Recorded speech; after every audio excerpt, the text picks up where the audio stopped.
Hey guys, this is Randall, and I am here to review I Lay Dying's 10th anniversary album, Decas. And this came out November 8th, I believe, of last year. It's their 10th anniversary album, and it's a pretty good album. Not their best, but pretty good.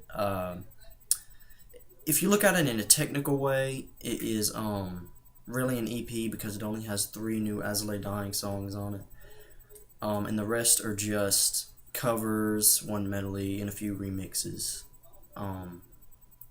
The three, of course, the 3 new I Lay Dying songs that are on the album are probably the best. Each of the remixes, covers, and even the new I Lay Dying songs go in sort of a pattern.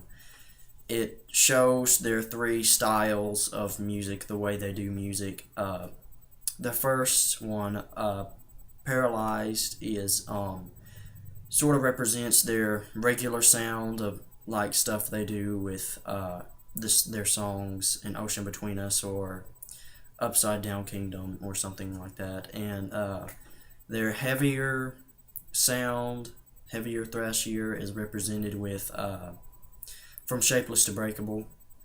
And that is a pretty heavy track, but it's not the heaviest I've seen I Lay Dying pull out. And their more melodic side of music is represented with Moving Forward, which is a very, very good, very, very good song. And the covers go in the same pattern.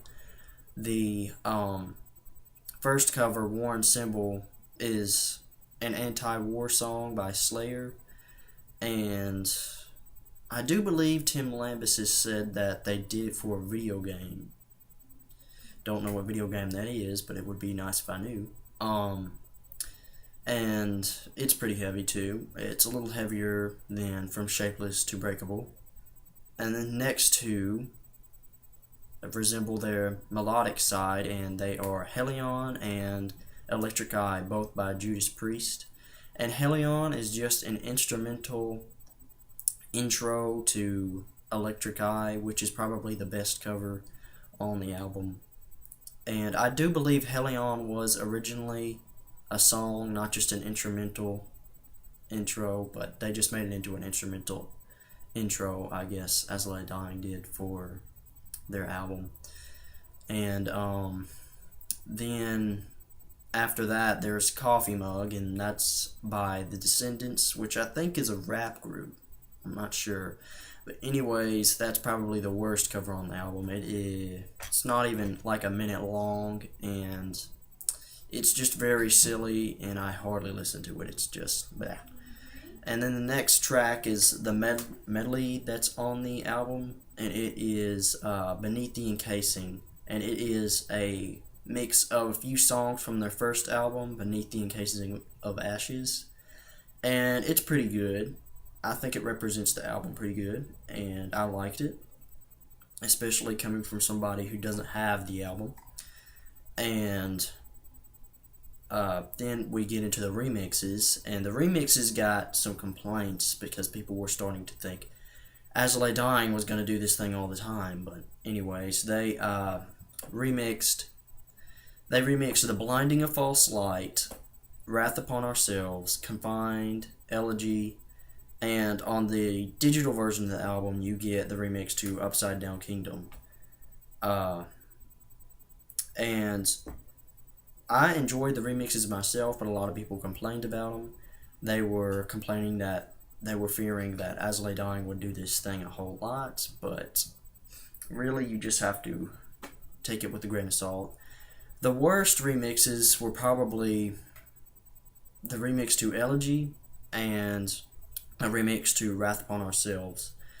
I love those 2 songs, but the remixes just didn't hit the spot for me. They sounded cool, and they were very appropriate for a party or something, but the vocals, there were hardly any understandable vocals. It was mainly just chopped up screams and growls, and that was the most disappointing thing about them. The best 2 were probably Confined and Upside Down Kingdom. Those were the best 2 remixes on the album. They had I think they were remixed well. And if you want to know the reason the Upside Down Kingdom is exclusive to the digital edition is because they had a contest, and whoever won the contest got on the digital edition of the album. And so I think a band named Iron Creel won that contest, and it's a very good remix. I really enjoyed listening to that one. And yeah, I think it's a really good 10th anniversary album. If you're an I Lay Dying fan and do not have this album, I recommend it. If you're new to I Lay Dying and you do not have an I Lay Dying album yet and you're looking to buy your first, I don't recommend it. I would recommend, because this is not their best album. It is just a 10th anniversary album they threw out there to celebrate their 10th anniversary as a band. And if you're looking to buy your first I Lay Dying album, I recommend An Ocean Between Us or The Powerless Rise. An Ocean Between Us is my personal favorite, but a lot of people like The Powerless Rise more. So I recommend those two if you're a new I Lay Dying fan. Okay, well, that's it, I think.